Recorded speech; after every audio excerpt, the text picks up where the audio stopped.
Back to slide 1, severe weather risk tomorrow afternoon and evening.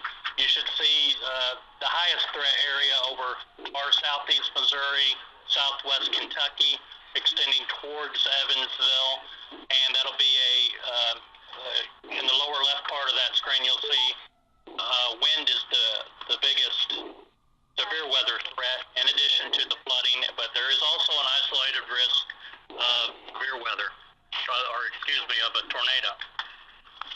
Okay, on the next slide, this is the rainfall that has fallen already. So you see where it's, and I'm sure you're feeling the effects of that, where we've had 4 to 6 inches, mainly across the south, 3 to 4 across the north, and we'll get into how much more is coming. But the entire area is in a flood watch, which you see on the next slide. So any existing flood problems are only going to aggravate with this additional rainfall. We're to the next slide to talk about the additional rainfall. You'll see 2 to 3 inches of broad swath across mainly the lower Ohio River Valley, slightly less amounts south and east, but still, when you combine with those totals, we're looking at 5 to 7 inches across the broad part of the area. So flood problems are going to be widespread. And now we're moving into the river aspect of the call, so I'm going to hand it over to service hydrologist Mary Lamb. Hi, good afternoon. I'm not going to go into everybody's crest, or we'd be here for a very long time. What you're seeing on the screen, if you're seeing it right now, is our expected crest and their stages.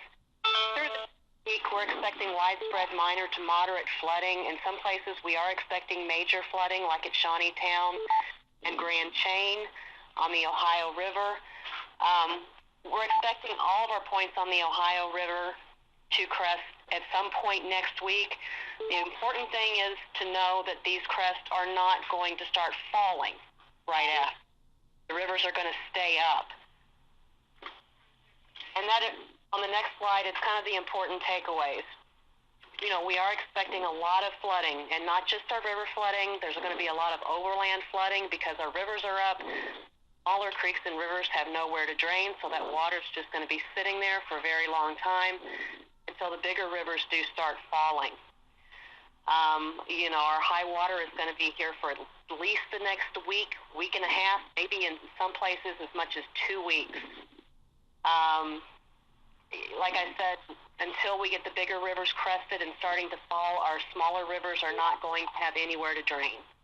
So unfortunately, you know, we do have a lot of aerial flood warning, county flood warnings out right now.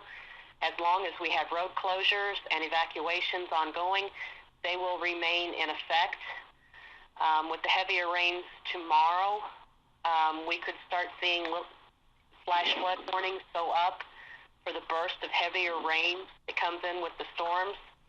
So just something to be aware of, that we could have very intense rain tomorrow afternoon and evening.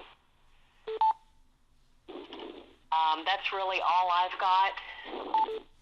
Okay.